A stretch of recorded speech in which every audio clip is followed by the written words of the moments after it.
Yeah, there's a Zed ban away. He's been playing a lot of Assassins himself as well.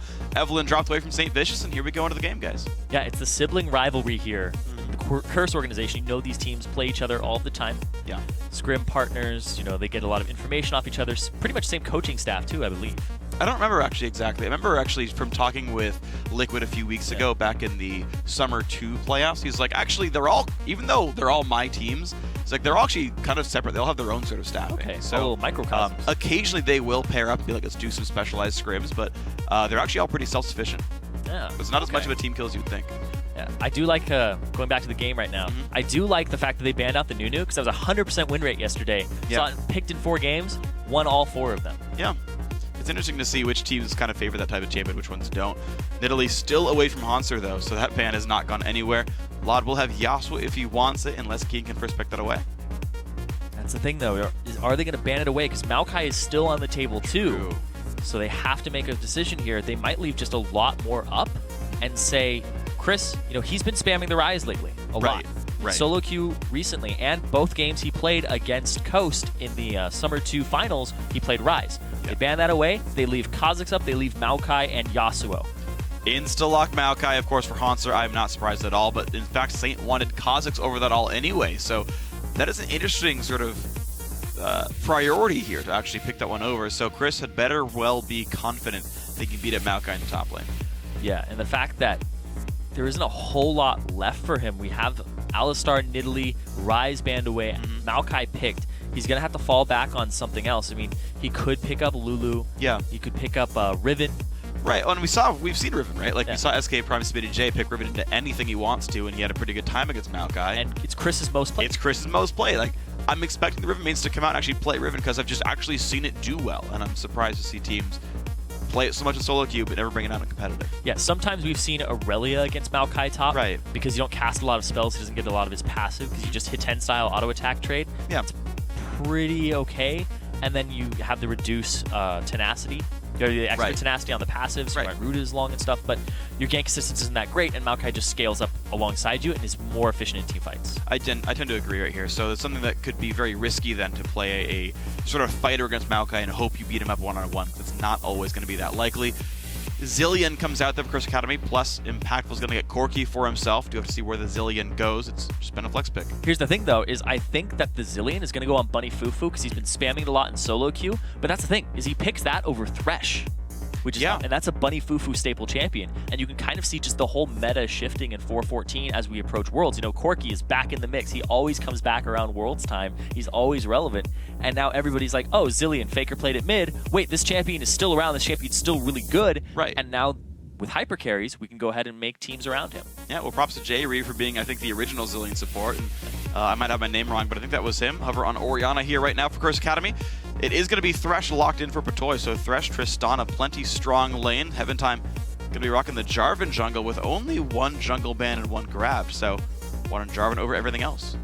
Yeah, and I said that you pair Zilean with a hyper carry typically. Corki's not a hyper carry, but you are going to see it paired up in this lineup here just to have that extra nuisance, that extra poke in the lane to help try and win it. Wave clear really hard, big early game bully between Corki and Zilean, and then you'll just transition later on. And I mean, if the Mundo's going to go down and he has Zilean ultimate on him, he's just going to get so much life back all the time. It's really hard to deal with that. So here's the interesting thing then, is it's a pretty reasonable damage lineup here for Curse Academy. It's very well-rounded in that you've got a lot of persistent damage coming out, and anyone who does die is going to stay alive for a little bit longer. So a very sort of churning team fight for Curse Academy. LoLPro, on the other hand, honestly, they're pretty explosive. You've got every single person can knock up people for this Yasuo. Lod might have a field day here in the mid lane. Yeah, every single player, like you said, every champion can assist that last breath on Lod. And we saw him play Yasuo in the first game, and then it was banned away from him later on yesterday. He knows how to play that champion, but now he's up against Oceanic mid laner Keen. This guy has played Korean servers, Challenger, NA, Challenger, Oceania, Challenger, and he was regarded as the best mid laner when he was on Curse Oceania. Yeah. This guy brings it, he picks up new champions, and he's on a comfort champion with Orianna. True. So he can bring a lot to this team. And that team looks more like, can we get the ball in with St. Vicious and then collapse on it on top of it? They're also going to have a good front line with Mundo, who Yeah. scales up alongside Maokai. They kind of just beat each other up. They're just big walls. Nobody's really going to run away with that matchup. Likely not. Yeah.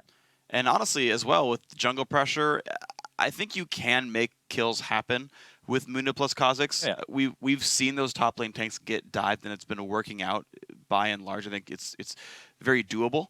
If you can get to level 6 first, especially, I think that's a really big sort of power spike. Or you get to the Mundo before he gets 6. Exactly. It's the big one is you basically seem to time it when your top laner is going to get 6. He pushes in, gets 6, the opponent's not, and you dive right then on that wave. That tends to be the really big timing window that you can tilt that matchup. And then, but yeah, it's not one where you're going to have this sort of crazy split push that you just sort of bowl over your opponent with. It's not like it's an Aurelia versus Jace where it's like one of you is going to die over and over again. So yeah, a low action top lane for sure. The team fight's going to be interesting. You, of course, want to watch for what happens when you've got a Tristana and a Maokai on the same team. Those were first-round picks by Team LoLPro here, and they should be doing work. Yeah, and like you said, that top lane, it's kind of high contact, but low action. It sounds strange, but they just beat each other up, but nobody really moves in terms of HP bars. Yeah. And if somebody does lose a trade substantially, then it's time to get your jungler up there. So let's see what happens, guys. We are getting ourselves into this game. Curse Academy milling out of the blue side. They're going to square off in the front middle, just because why not? And Signature, he's just going to hold this mid lane. We talked about Signature and Patoy up against Impactful and Bunny Fufu. They have something to prove here. Because Signature, this guy came out of retirement, sort of. He went back to school for the last 2 years. He was on Team Dynamic with Zion, Spartan, and Nintendude. And then he ended up as a sub for Curse, as a sub for Dignitas, and now he's back on Challenger, and he had an explosive performance yesterday. Yeah, he did. He honestly came out swinging, and it was a really good start for him, and we've seen him on now his first hyper carry of the tournament. But so far, that bot lane has done well. We asked if it was a real test to fight up against the Denial bot lane, but we'll now see against one of the best bot lanes in North America here in the North American Challenger scene of Impactful and Bunny Fufu. And here's going to say, look, how well has this roster swap worked out for LoLPro? Yeah, there's just a lot of different questions this game. Yeah. It's like, how much are Signature and Patoy going to be tested? Can they pass the test? And then Laud in the mid lane. He's proven what he can do in that mid. But up against Keen, it's really on him. What can Keen do? Can the Oceanic player transition into NA Challenger and just wow people? So we're going to see, man, as everything gets spawning up, everything gets ready to go. 155 is the buff spawn up. We're going to have St. Vicious starting on the southern side. Looks like Eastern start as well for Heaven Time. So jungles basically mirroring each other. And they'll both be top lane for level 3. So Heaven Time, yeah, just like you said, mirroring each other in the jungle. They're going to get good leashes. But now this bottom lane, Bunny Fufu and Impactful have gone for the bully lane here against Patoy and Signature, who have kind of the more passive lane. Like, you will push a little bit with the Tristana. You'll get some harass off, but the zillion bombs and the Corki damage early will just out-trade you. Arguably, yeah. Patoy, though, did start Doran's Shield, though. He really wants the early combat stats, hoping that they'll actually pay off for him here. Interesting thing we're seeing, yeah, just plenty of damage come out from Bunny Fufu all the same. Interesting thing, though, I've seen from Zillion supports is they actually tend to run attack damage marks instead of magic pen. So the auto attacks more than the bombs are actually very relevant, which gives you some extra reason to get that Doran's Shield over maybe more potions from bomb harass. Ooh, good backup there, because they saw the level 2 coming out first. We saw a couple people yesterday having to flash away from early level 2s because they didn't time it correctly. I think it was that Patoy himself? It might have been. I think he was dodging a binding. Yeah. And that's the weird thing, though, is Curse Academy didn't really put that much emphasis on shoving down early on. Patoy has actually been regenning straight up and not really losing any meaningful health, despite the bombs from Fufu. And so I was kind of surprised to see that he was spending mana on bombs instead of pushing the lane down and getting level 2 first. So we just see Laud in the mid lane here with Keen. CS pretty even, not a lot of action in this early game. And I was told that Keen, by Australian casters, that they have not seen him lose a game in the mid lane. They have not seen him lose lane, but look at this bottom lane. Bunny Fufu forces the flash, takes the summoner heal as well. Zig trying to get a range, cannot do so. Bomb hits, and now Zig is gonna go down. First one to Impactful, but Patoy wants blood anyway, though. Bunny Fufu 2 hits from dead. He needs one more. It's Patoy in range. He is gonna get the hook, and he gets the kill at the last second, but even still, a double kill to Impactful is massive. A posthumous hook there for the kill. Yep. So a little bit too aggressive from the bot lane of LoLPro. They went way too hard. They blew all of their summoner spells. Impactful's sitting pretty. He's going to free farm, and he still has his flash for the next engage. Yeah, that's the thing with exhaust bot lanes. I feel like it's really underrated. Everyone loves to run Ignite because it gives you that kill pressure. Like, okay, we can go in, you're going to die to Ignite damage. But if you go for an all-in and get exhausted, you lose the fight. Your AD carry is basically gone when that happens. And they take more damage. Yeah, a little bit. Yeah, the armor and MR gets shredded now as of 4:14 or 4:13. So Impactful just destroyed Port Signature. It was a really bad sort of underestimation of what Curse Academy could do there. Yeah, they're trying to rise to the test, go at it head first, but it just didn't work out there, and now they're going to be behind in that lane. This 2-0 Corki, both kills ended up on Impactful. Yeah. He's able to farm, push the wave back, get himself a phage, and now he's way ahead in combat stats in this early game on a Corki. Yeah, that is really, really significant. The Tear of the Goddess also already done for Bunny Fufu, so he will have mana for days. I actually didn't realize he had actually opened Doran's Ring there, unless I misremembered here. So normally we see pros start with a Spell Thief's Edge, so that is interesting to me. He doesn't want the extra gold generation. I guess he just wanted the mana regen. Yeah, it's a little bit more AP, a little bit more mana regen, and it's some health for the combat stats. I'm just very surprised at this choice. We saw double Dorans here, so he's not actually missing out on any gold generation in comparison to Patoy. True. So they're both on the same curve here. Except for those 2 assists, it's going to make life a little bit painful. Exactly. But Patoy did get a kill. That's true. They're pretty equal. Ruby Crystal picked up there against Tear of the Goddess, and he's going to get that Sight Stone before too long. Bunny Fufu and Impactful, though, still trying to play aggressively, but Heaven Time's coming down through a ward, though. That will not be a gank that's going to work. Impactful Bunny Fufu. Going to play it a little safer here. And it's going to be a back off from Heaven Time. But that's going to tell Saint that he can go gank top. But there is a ward that's going to spot him out. Okay, so nothing happening top lane either, really. 30 to 42 in minions, though. Hanser doing an amazing job against Chris. The one thing I really got to point out, as much as we talk about solo queue rankings and stuff, Hanser's been sitting in Diamond 2 for like most of this tournament. And every single time he impresses me, despite you're like, wow, we can't really win in solo queue. Doesn't seem to matter for him. Yeah, Hanser does show up sometimes. Yeah, you're always like, what? You're like, when you see a player and you're like, I'm higher ranked than them. Right. Like Chris is top 20 in Challenger. You would never think Diamond 2 versus 700 points Challenger would be a close matchup. Diamond 2's winning. Yeah, the thing is that your solo queue match doesn't always say how you will perform in a team, what you'll contribute, but this is the laning phase, right? Yeah. I do think that Hanser's been around for a long time, and that his solo queue ranking doesn't do him justice. I mean, basically solo queue ranking is how good are you at winning in solo queue, or playing, which is its own carries. set of... it's just, no, it's literally how good are you at winning solo queue. That is literally the measurement. And things that work in solo queue don't always work in competitive. We talk about players all the time who are solo queue all-stars, but don't have experience playing in competitive. I mean, to be fair, Insect plays Jungle Shaco in IPL. Yeah. LPL. IPL? Sorry. Hey, that one might be He did not play in IPL. Bunny Fufu, though, going to get the flay in. A lot of damage coming across. Bunny's very good. Oh, there we go. Kill picked up. Zig just going to jump away. St. Vish is not there to gank in time. What a great engage by Patoy. Back and forth, though. The fact that Impactful was still up in terms of combat stats, they come out on top, but the kill does go over to Patoy. Saint was off on the wings and gave them a false sense of security. He wasn't 6 yet, didn't have an evolution, and he also didn't have his ultimate to speed him up, so he wasn't going to be a part of that fight. But that means that this is pretty much even again, but LoLPro having this edge based on CS. Mid lane is winning, top lane is winning. And bottom lane's now winning too.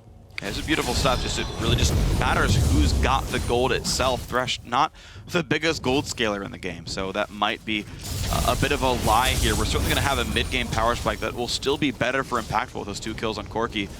And we might see that actually come into play when the Dragon Fights show up. And this mid lane is actually taking kind of a backseat to the action because we're seeing an Avarice Blade first on Delod. You know, it's not too uncommon, but we see a Tear as well on Keen. So they're both going for these builds that are kind of ramping up, going to take some time and pay off later on. Yeah. And, I mean, that's what you're going to do with Yasuo anyways. You're not looking to necessarily lane bully, but survive, get a bunch of farm, and then be a gigantic threat in invades. Because any invade his team goes for, there will be a knockup from the ulti in. Yes, exactly. No matter where it comes from. The thing is which knockup does it take. Impact would have got pulled into turret range, though. Patoy's going to land the box. The Summoner heal used. Patoy's got to be real careful, though. He's 1 hit away from dead. That's not going to be enough for Bunny Fufu, though. But in a 1v2, the AD carries out of the lane. Yeah, Chris was 1 hit from dead. I'm sorry, Impactful was 1 hit from dead as well. Yeah. Both of them very, very close to going down. That's pretty fearless by both cases. They both had flash up. They're like, no, we're fine. Oh yeah, the Summoner heal was used. Yes, it was. but that was it. That was the only summoner spell used in that confrontation. And BF Sword for Tristana. So Signature is back with that, but Impactful back and gets himself a Sheen. So these spikes are still in favor of Corki at this moment. Yeah, it's still going to be a pretty brutal fight right here. The only difficulty is if Corki doesn't... actually, no. There's no way that Corki can't land auto attack, like Q auto attacks. It's like if it's Ezreal, Sheen can sometimes backfire because you won't hit anything. But Corki pretty much is guaranteed to hit all his abilities. So, yeah, Impactful is probably still stronger here in this fight. And Saint, he's hovering around that bottom lane. It looks like it might be close to Dragon time for these two teams. Pink Ward in the river from LoLPro. And LoLPro still with this early game lead. It's a really patient game, too. Oh, hold on, hooking a Bunny. He does have ulti, though, so an all-in's not going to do too very much. Impactful, though, trades in onto Patoy, who's actually fairly tanky. Saint does come in, involves the W, goes in for a good amount of damage. Another bomb hits Patoy, and he's down to 300 health. You see those power spikes working pretty well. That's a lot. They used a teleport, they used an ultimate from Kha'Zix in exchange for nothing except for a flash from Patoy. Well, they did both try to TP. Hanszer and Chris both did. That's right. They both canceled, realizing the fight was not going to happen anymore, but that is actually teleports on cooldown for 3 minutes or so. And they both have, they both don't have ways to cancel each other. Hanszer has the advantage there. But look at this. Heaven Time going to go after Bunny. All right, lock up on a Bunny, who should probably be forced to self-ulti or flash away. Impact is going to go down, though. Could not do enough damage. The chase still on for Heaven Time. Going to knock that the ulti out. And they're not going to chase much farther, but it's still a kill picked up onto Impactful. Yeah, they do get the flash from Bunny Fufu, the ultimate, and a kill onto Impactful. This bot lane is where all the action is happening right now, because this is a very passive mid lane at the moment. Yeah, they're just trading farm back and forth, and it's going, honestly, quite well for Lod the whole time. He's holding up great against Keen here. We're going to see this Dragon now taking some damage. Pro, of course, with the kill on the enemy AD carry. And the revive force on the Bunny Fufu Zillion. They're going to get Dragon for their efforts. And this might just be the bot lane that LoLPro has been looking for all season long. Yeah. They have had 3 roster swaps all in that bottom lane. And if you count Lod moving up to mid lane, you've had about 5 different variations of this bottom lane this season. And honestly, this is definitely the best one. We weren't sure if it was going to be, if it was a real test when they fought the quarterfinals, but here up against Bunny and Impactful, a strong lane of Corki and Zillion. This is great from LoLPro. So yeah, this problem I think is very obviously solved. Hanser's been great all tournament long. Heaven Time's been great. Lod's been amazing, and this is a very good LoLPro team. Oh, the exhaust coming down, but here's Saint. Gonna go for the knockup and try to get away on a Saint Vision, but it's not gonna be enough. Keen will pick up that kill. Very unfortunate timing there for Lod. Hey, Keen comes up really big there and uses his Orianna mechanics to get the ball through, but at the same time, Lod, he didn't get the win wall in time to snuff the ball. Yeah, that's pretty unfortunate play right here. Hanszer and Chris, though, still in a battle. Ulti popped. Chris's ulti is down at this point, so with that slow, a little bit more damage dealt, and Hanszer is bullying this Mundo away while being up about 20 CS. Yeah, Hanser's having a really good time, and they put the priority on the Kha'Zix here for Curse Academy. But for the LoLPro, it was the Tristana and the Maokai. And both of those champions are actually doing really well for them. So their investment is paying off. But then when the team fights come around, that last pick, Yasuo, will have to show itself. Because Keen right now is getting ramped up. And he got himself a Seeker's Arm Guard. His build is actually all over the place right now. It's an interesting build. I think he's going to go Morellan Amacon overall. But basically, Tyr is the mana item, and Zonius is the I don't want to die to Yasuo item. So, yeah, it is really sort of... He's spread apart, but they're all items that make sense in this game. It's kind of the equivalent of going Brutalizer, Hex Drinker. Yeah. Because you get these mid-item, like, build-up things that give you stats that you need that are crucial to your champion and your lane matchup, and they build into things later for you. So that's what this is he's going for these pieces that'll pay off later, but now he's going to start building big chunks of things like the Morellonomicon. Yeah. Well, it's going to be Heaven Time blocking away this ward and being ready to gank bottom if he needs to. Right now, Curse Academy have really not kept ward control up, and basically at all.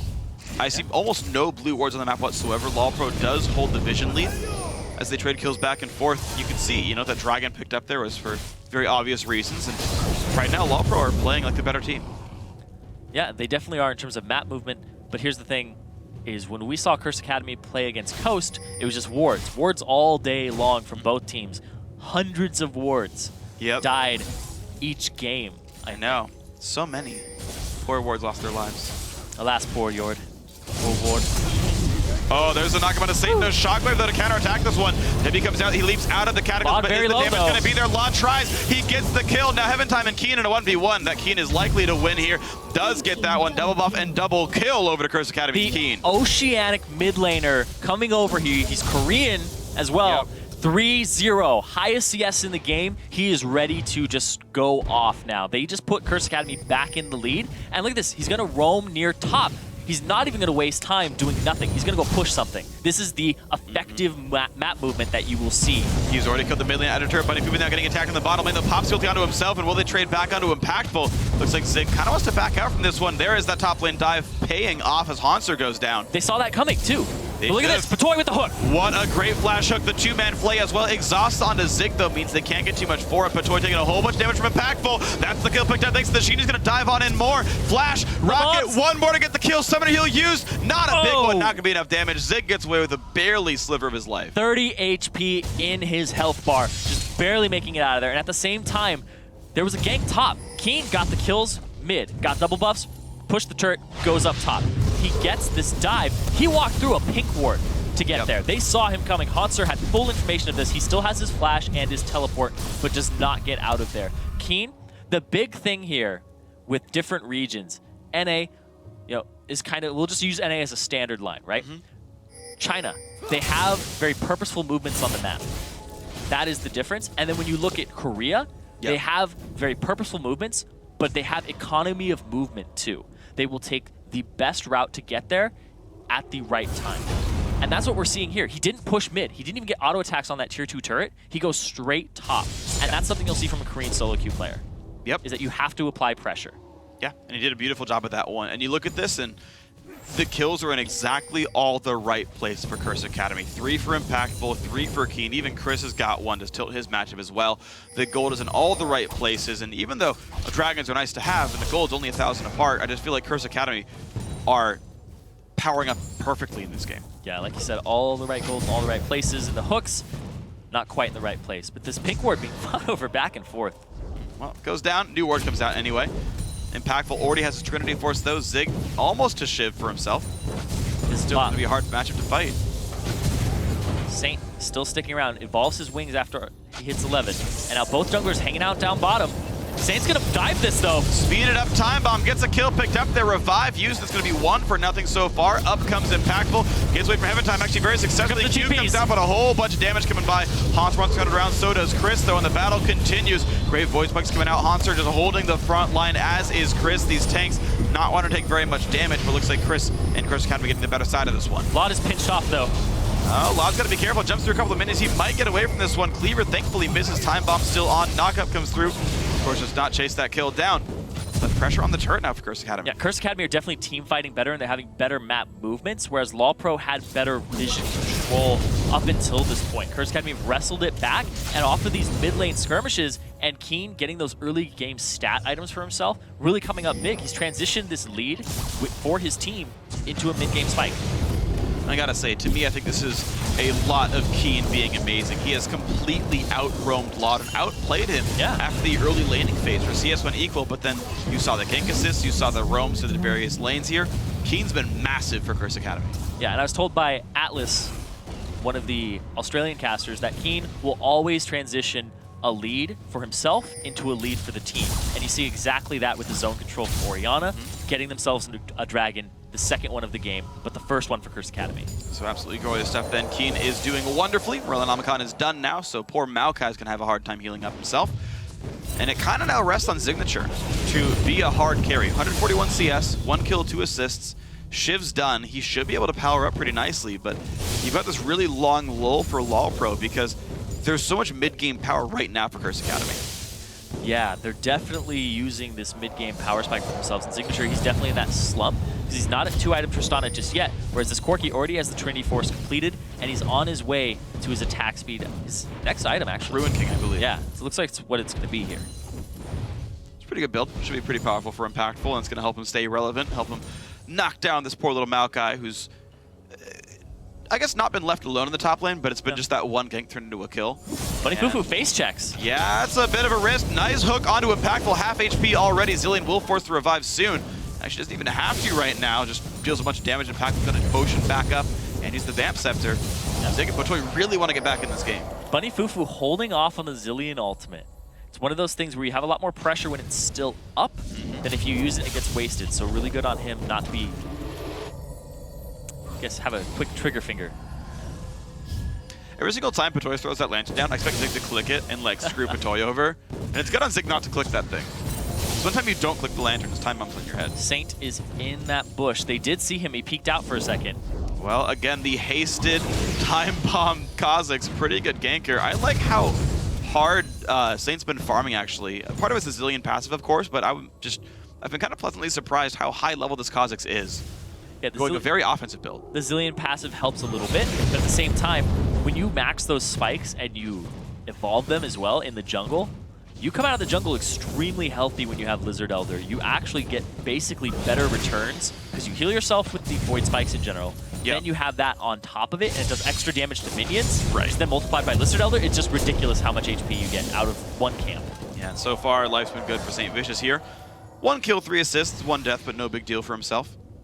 And you clear it so quickly, too. We're going to get a little glimpse of that let's here see this. in a second. Smite, Q, W, and then whole camp is dead. There you go. That took like 3 seconds. And he's on his way to gank mid. He found his way in. Keen almost out of mana, though. He does have blue buffs, so it'll come back eventually, but you're seeing Lod still just trying to trade the farm and retreat back out. Lod knows he's the easier to kill champion in this lane, but is so far holding up. Yeah. Wow, so back and forth in this top lane, but that gank up top did really upset it. Keen with some good map movements, not just sitting around and being a mid laner who's going to sit and farm. And look at that, he's completed his Seraph's Embrace. He's ready to be defensive in his item build against his Yasuo. He's going to be very hard to kill. And it's 20 minutes in, and he's almost level 16. Yeah, this is a pretty incredible game from Keen. Curse Academy taking their time right now, though. Playing a little bit slower, go back to lane. Oh, Great shockwave on a lot. Exhaust used on both sides. 7-time wants in. Can he make it happen? Good preemptive flash. He's going to keep going. Keen could maybe get some damage more onto Heaventime. No one can really stop him here. Just a couple command attacks, and Keen will stop one more time, but bottom out of turret goes down to Curse Academy. Everything's still going perfectly for the blue team. The presence that Keen has in the mid lane is definitely a lot different than ManCloud when I'm looking at them in comparison. Keen, he's more aggressive. Yeah, he's more aggressive.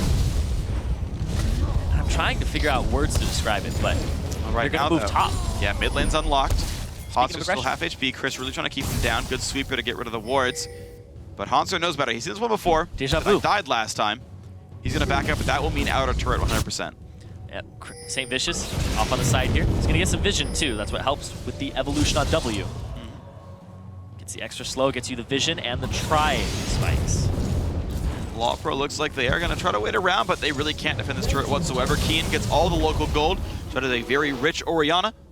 And out they go, looking to be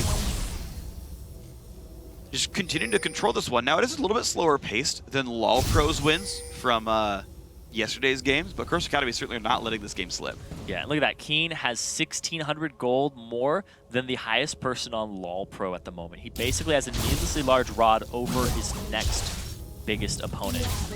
He definitely has that over Lod, who will not be building any AP this game. Yeah. That many combat stats worth of gold over. I know, I just felt like trolling you. I know. Okay. When do you not feel like trolling me? Like never. Exactly. Well, sometimes I forget you exist because I have other things going on in my life. Now you're trolling me right now in this exact moment. Sometimes you just don't matter enough to me, so I don't troll you. In this case, at least when I troll you, you know it. You know I care about you. Thank you. I've acknowledged your existence. That's how Freak shows his love. If you get trolled by Freak, you know you're in. I've acknowledged you. You're welcome. You're within his monkey sphere, and he cares now. Monkey sphere. All right, we'll go with that one. Dragons up in 30 seconds. Curse Academy up about 5,000 gold here. They've got such good control. I like how they didn't have any wards. They put 7 down right around Dragon. Like, yeah, it's time to ward. Yep, that's the time. And Dragon, they know there's 20 seconds on it. Saint, he's going to try to force this. He's going to try pretty hard. I don't think he's going to get this way in just yet, but it will force LoLPro back, and I believe he takes some damage on the retreat. The one difficulty though for Curse Academy, if they ward this way, like only when objectives are up, it leaves you open for those ad hoc ganks that like Heaventime could just show up and kill somebody with ZQ, and that's a bit of a concern for Curse Academy, but right now they're not getting punished for it. So I want to keep an eye on Curse Academy's team fighting positioning, because watch how many people actually group up next to each other, because if a knockup comes out, Laud will be able to turn the fight. That's like the way that LoLPro gets back in. But how many people can ulti? Oh, flashing away. Only Haunter gets caught. Looks like his ulti still not going to be used just yet. The timer, of course, only 10 seconds now in 4:14's got to save that cooldown sometimes. Chris goes in with the haste and the time bomb. Wants to really push LoLPro back. And once again, they're going to aggro Dragon, waiting for this fight to start proper. Curse Academy, though, still much higher in health now. They've been poking down LoLPro. Haunter goes in. He wants this fight. Ulti's still not popped yet, though. And a bunch of damage being dealt. Haunter forced to run away. Finally, it popped that one. And now you're seeing 1-for-1 so far. Good engage. Heaven Time goes down, though. Curse Academy still winning. Zig wants in. He does trade, and he rocket jumps away. He tries to flash out, but he will likely go down to Impactful. That was almost a miracle play. 3-2 for Curse Academy. They took Keen off the field instantaneously, but Bunny Fufu ultimated him. That was kind of what turned the fight around, because when you have that many combat stats getting wrecked that quickly, he didn't even use his Seraph's Embrace in time. That's how quickly he got blown up the first time, and then he came back up and he died again, and he still wasn't able to use that activatable on that item. Watch where the damage gets focused here. We see the flash in from Haunter, just start off on Keen, main target. They use the last breath on him, knocked up again, he's dead. No time to even use an activatable item because he's CC'd too much. Then he comes out, he thinks he's safe, he gets hooked in, and instantaneously just blown up by a nice little jump by Zingter. He did have a window there to use his activatable, but he just didn't use it. That's actually a surprising choice. I know. I don't think it was a choice. Oh, well, yeah. I'm not going to use a surprising fail. I'm not going to save myself here. Yeah, it's a 2-minute cooldown. You just don't always want to use it. I will give you this kill. Yeah, I mean, honestly, and this happens to me when I play mid lane. To be fair, I'm not as good as Keen, but you forget you have Seraphs because you don't buy it that often. Like, I finally realized that Zhonya's is an item, and that I use it pretty consistently now. But I understand, actually, a lot of mid laners just forget you got Seraphs sometimes. And that obviously was a misplay by Keen, but hopefully he'll do it right next time. It definitely takes some learning and adjustment to get used to the item. Like, when you first buy Mikhail's. Sure. Things like that. I'm actually pretty good with Mikhail's, surprisingly. I don't even play support, and I usually remember to use it. So I feel good about that. But Baron. This is interesting. Curse Academy trying to take this one down with 2 people. Ward's coming down. Heaven Time's going to spot this one out with his trinket. Actually, no, sorry, a regular ward there. And that's going to force Curse Academy to back off. Chris knocked into the air, but he's a tank. Who cares? 5-kill lead and about a 4,000 gold lead. I can count. 5,000 gold lead. There we go. Got it right this time. Curse Academy still in control. You said you can count. I was doubting for a second. There's also subtraction. Not even counting. Count the difference. That's subtraction. That is literally subtraction. Which involves counting. It doesn't really, though. Does it? If I use a calculator, I don't have to count. I just literally press the button, and it shows me a number, and I say it out loud. But you don't have a calculator, so you were counting. Anyway, doesn't matter. It doesn't matter. Maybe it does. The things we discussed in the challenge You were speaking about Zhonya's and using it. Keen now has his Zhonya's on top of his Seraph's Embrace, so he has multiple defensive options available to him. I don't think he'll get blown up again in the same way. Level 16, rank 3 ultimate, highest level in the game. He's ready for this team fight. He's actually tied with Chris, who has caught up to him after that. And now, this is just the positioning of LoLPro and the positioning of Curse Academy. You have to avoid a ball if you're LoLPro. If you're Curse Academy, you have to avoid multiple knockups on your primary targets. They haven't been giving that up. It's true. Only person that got knocked up last time was Keen. So the last breath is going to be the turning mechanic here, and Laud hasn't even gotten to his last breath. I mean, his Infinity Edge. There we go. True. So he still has power spikes to come. Really gigantic power spikes. The problem is, though, LoLPro needs room to breathe to finally catch up, though. And I don't know how much Curse Academy is going to give them. They are playing a bit slow. Curse Academy are taking their time on this one. But as long as the gold lead keeps growing, they're still doing pretty well for themselves. We're only 27.5 minutes into this game. Mid-tier 2 maybe under fire here pretty soon. Looks like the siege is going to be the case for Curse Academy. Their turret killing is reasonably good. Orianna, Corki, and Zillion are all okay at it, so they can slowly take this turret down over time, but I think the really big swing for Curse Academy will eventually be a Baron bait. Yeah, they could bait a Baron, but the thing is how often does St. Vicious want to actually bait an objective? I don't know. I mean, they'll have to peel off. I mean, I got you on that one, but they will very much, I think, like every time, peel off and try to start a fight. And it is something that LoLPro will have to face check. You can't outsmite Saint unless you're in range to smite. I don't even know if they would start it up. I think they would just clear vision and make you face check it. Probably. I think Saint's a smart enough player that he wouldn't take a Baron at this point. And I think he's adapted. Like, I've seen him grow a lot over the Challenger Series. Yeah. He's definitely gotten a lot better since we first saw him here. Mid lane tier 2 goes down. Dragon's up in 2 minutes. Curse Academy continue the slow and steady pace of controlling this game. Still not giving any windows to LoLPro. And we've talked a bunch about Keen and how he set up things for his team, but Impactful has really started running away with it. 5-1 and 2 on the Corki. He's much stronger than Tristana at this point in the game. And he's ready to just shove these turrets down with his Trinity Force. Yeah, and he's actually added some more attack damage as well. Interestingly, went for... That was actually not a Ruin King. That was a Vamp Scepter to have the sustain, and then he was going towards Zerg Greaves and said, you know what, I can afford Infinity Edge, which is, by the way, the best second item on Corki, so props to Impactful for knowing that. And he's just got plenty of damage output now. Triforce Infinity Edge is really powerful. Great Shockwave onto 2. Force the Flash away. Hanser goes in, but this is basically a 4v5 knock-up onto Keen. They try to take him down. Saint in the mix, and he actually goes down first. Bunny Boo has popped the ultimate to try to revive Keen, but Keen didn't take enough damage, so Impactful is now going to be forced to run away. He kites back beautifully and stays alive, though, and now Heaven Time, Hanser, and co are forced away. Great briefcase from Chris. Is going to slow him down, force the flash. And it's actually a 1-for-0 that LoLPro won. However, it's a push lead for Curse Academy. Yes, they're going to be able to chunk down this turret. They blew up St. Vicious because the ultimate from Bunny Fufu was used on Keen, who wasn't chunked down, only to about half HP. They're going to get a turret, they're going to get a blue, and they'll set up for the Dragon, which is in about 30 seconds. They'll get wards over it, they'll be able to back and get themselves some gold items. So look at this, Dragon in 27 seconds. Most of Curse Academy, actually all of them forced to recall and heal up and everything like that. So the ward coverage could easily be grabbed by LoLPro instead. They'll actually be at Dragon first. And heck, if you get Dragon for a tier 2 turret, that's a reasonable trade. Yeah, and it looks like they aren't going to make it back in time. It's about 10 seconds on it. They'll be right around the river bend. Yep. Here we go, LoLPro, 3 seconds. Sapling already in range. Hanser knows. Gonna score a goal with that one. Hit Dragon. And Curse Academy are right around, though. Ooh, they got there just in time. And the speed boost. Good escape there by Heaven Time, but Curse Academy's already coming around the mountain, and they're going to be taking this Dragon down rather quickly. Time Bomb is on. LoLPro try to get in there, but they're not going to get there in time. Dragon picked up 2-man shotgun on a Hanser and Heaven Time. Another knockup comes through. St. Vicious low on health as well. Bunny Fufu does use the ultimate and gets one revive off, but looks like kills are coming in for Curse Academy fast and furious. Hanser goes down. A good kill from Signature, but he's in basically a 2-on-3 at this point. Gets Bunny Fufu, jumps away from Chris. One hit from Dead. That cleaver's not going to hit him, though, and now the Flay. Patoy trying to keep his teammates safe, and that is actually a 3-for-3 fight, but still a Dragon. You can't hit him. He has Thornmail. Yeah, he has Thornmail. You're going to kill yourself. Going to lose health here. Flay doesn't send him far. Impactful's about to be here. Patoy cues over the wall. Lanterns himself. Impactful is going to get the kill anyway.